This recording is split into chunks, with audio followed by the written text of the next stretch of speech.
राम राम जी। आप सबको नमस्कार। मैं आपका साथी दिलेर सिंह पत्रकार। आज की इस खबर के माध्यम से गणतंत्र दिवस की पूर्व संध्या पर हम आपको हरियाणा के कैबिनेट मंत्री कृष्ण पवार के वक्तव्य को दिखाते हैं, जो कि अनुसूचित जाति श्रेणी से आते हैं। अनुसूचित जाति श्रेणी के लिए रिजर्व सीट से ही वो विधायक बनते रहे हैं। उन्होंने मीडिया से बातचीत में भारत रत्न संविधान निर्माता डॉक्टर बी.आर. अम्बेडकर जी को लेकर बहुत सी बातें अपने वक्तव्य में कही हैं। उनके द्वारा कही गई कुछ बातें सही भी हैं, लेकिन उनके वक्तव्य में कई तरह की बड़ी खामियां भी हैं। क्या वे खामियां आपको नजर आई या नहीं आई? आप पूरी खबर ध्यान से सुनिएगा और उसके बाद कमेंट में अपनी राय दीजिएगा। आपको सीधा दिखाते हैं उनकी प्रेस वार्ता के लाइव अंश। सबसे पहले मैं डॉक्टर भीमराव अम्बेडकर के चरणों में नमन करता हूं। आज हमारे संविधान को 75 वर्ष पूरे हो चुके हैं। आज पूरे हिंदुस्तान में और हरियाणा सरकार में सभी 22 के 22 जिलों में हमारा संविधान, हमारा स्वाभिमान कार्यक्रम डिस्ट्रिक्ट एडमिनिस्ट्रेशन की तरफ से और भारतीय जनता पार्टी संगठन की ओर से आज किया जा रहा है, क्योंकि उस महान योद्धाओं जिनकी बदौलत, जिनकी प्रेरणा से, जिनके संघर्ष से आज हम सब, आज भारत देश आजाद है। समय समय पर हमें उन महान योद्धाओं को सम्मान के तौर पर हमें याद करना चाहिए। जिस प्रकार से हरियाणा के संविधान सभा के 7 सदस्यों का उसमें विशेष योगदान रहा है। इसमें स्वर्गीय कैप्टन रणजीत सिंह, स्वतंत्रता सेनानी स्वर्गीय पंडित ठाकुरदास भार्गव, स्वर्गीय राव बहादुर चौधरी सूरजमल, स्वतंत्रता सेनानी स्वर्गीय पंडित श्रीराम शर्मा, स्वतंत्रता सेनानी स्वर्गीय मास्टर नंदलाल, स्वतंत्रता सेनानी चौधरी रणवीर सिंह हुड्डा, स्वर्गीय देशबंधु गुप्ता, रतिराम गुप्ता, उनको हम नमन करते हैं। इसलिए उन महान योद्धाओं ने और डॉक्टर भीमराव जो संविधान निर्माता है, जिन्होंने पूरा जीवन काल विशेष तौर से दलित समाज के लिए और पूरे देशवासियों के लिए, छत्तीस बरादरी के लिए, जिन्होंने हमें वोट का अधिकार दिलाया और महिलाओं का वोट का अधिकार दिलाया, तो ऐसे महान योद्धा को हम याद करना चाहिए। उनका मूल मंत्र था शिक्षित हो, संगठित हो और आगे बढ़ो। तो ऐसे से हमें मूल मंत्र देकर गए हैं। हम देशवासियों को उनके दिखाए रास्ते पर चलना चाहिए।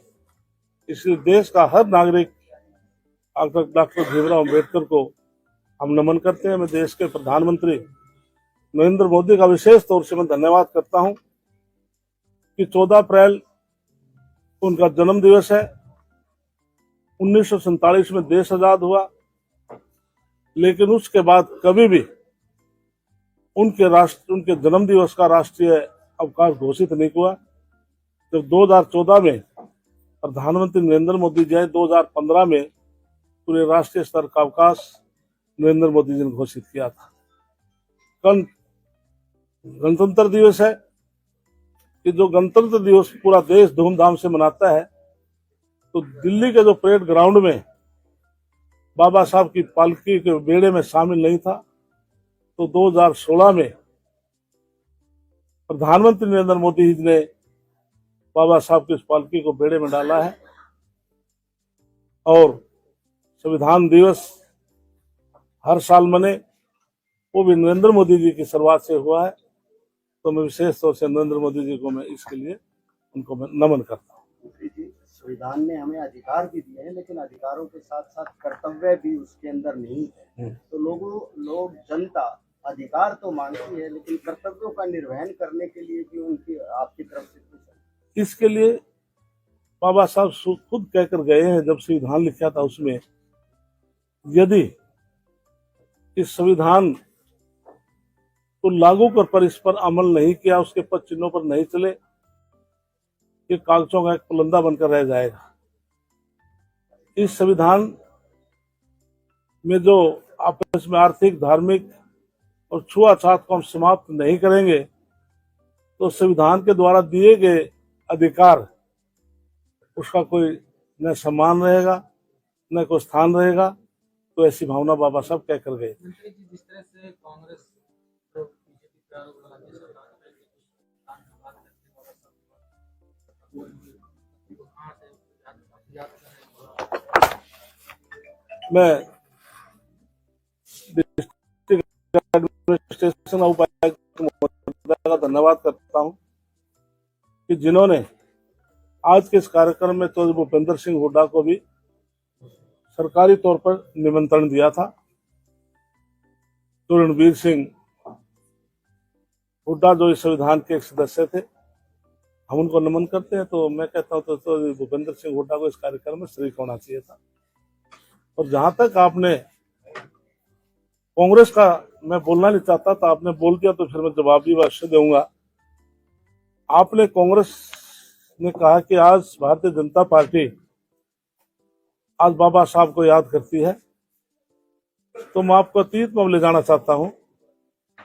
जब 1947 में देश आजाद हुआ, पहली असेंबली जब हुई जिसमें law minister doctor Bhimrao Ambedkar थे, श्यामा प्रसाद मुखर्जी इसमें उद्योग मंत्री थे, जिन्होंने दलितों के ऊपर जब बोलना शुरू किया तो कांग्रेस के लोगों ने असेंबली लोकसभा उनको रोका गया था और उन्होंने कहा था मैं पूरे देश में बाहर जाकर के पार्टी बना करके मैं देशवासियों के लिए, गरीब आदमियों के लिए आवाज उठाऊंगा। 1952 और 1954 भंडारा संसदीय क्षेत्र से उन्हें चुनाव लड़ा और कांग्रेस के लोगों ने उनको हराने का काम किया था।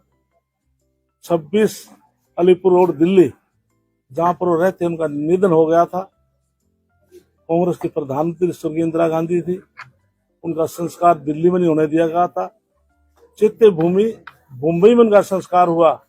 और नरेंद्र मोदी जी ने क्या किया कि प्रधानमंत्री बनने के बाद उनका जन्म स्थान महू, शिक्षा लंदन में, दीक्षा नागपुर में, 26 अलीपुर रोड, भूमि चैत्य भूमि जो बॉम्बे में है, और जो पंच स्थान से करोड़ों करोड़ों रुपये जमीन को लेकर के पंच तीर्थ स्थान बनाए और आज लाखों लोग वहां पर दर्शनों के लिए जाते हैं।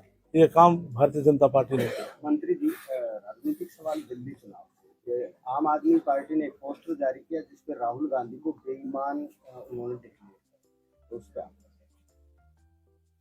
आप पार्टी की आज संविधान दिवस में कुछ कहना नहीं चाहता, लेकिन आप पार्टी अरविंद केजरीवाल हरियाणा प्रदेश का है। यदि उसमें इतना दम है तो हरियाणा प्रदेश के अंदर भी विधानसभा के चुनाव में कैबिनेट कैंडिडेट खड़ा करता, उनकी जमानत भी बचने वाली नहीं। लेकिन आज मैं 4 जनवरी से मैं दिल्ली में हूँ और वहीं से मैं आया हूँ।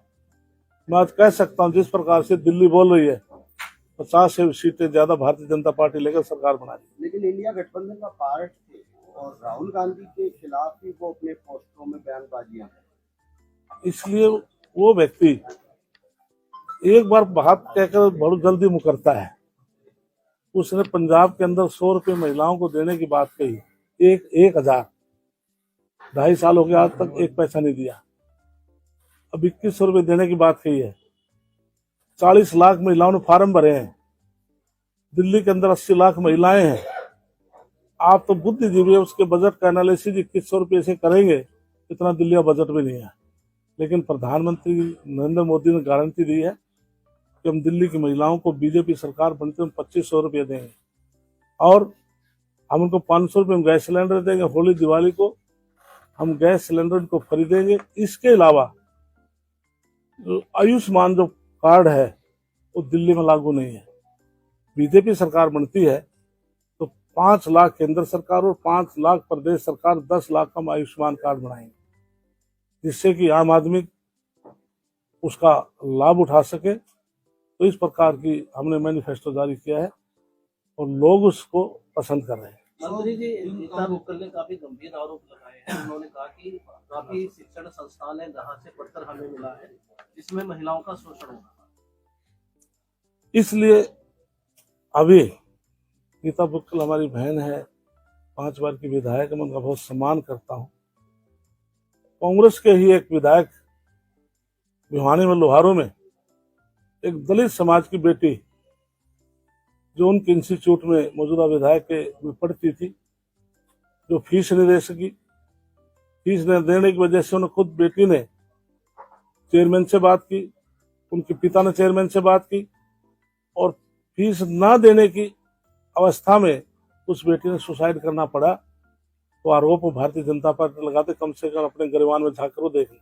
लेकिन बीजेपी के प्रदेश अध्यक्ष दुष्कर्म का जो केस दर्ज हुआ उसमें आज तमाम जो बीजेपी नेता हैं वो बचाव में लगे। इसके लिए बात प्रदेश अध्यक्ष की नहीं, बात देश के हर नागरिक की, किसी के ऊपर भी आरोप लग सकता है।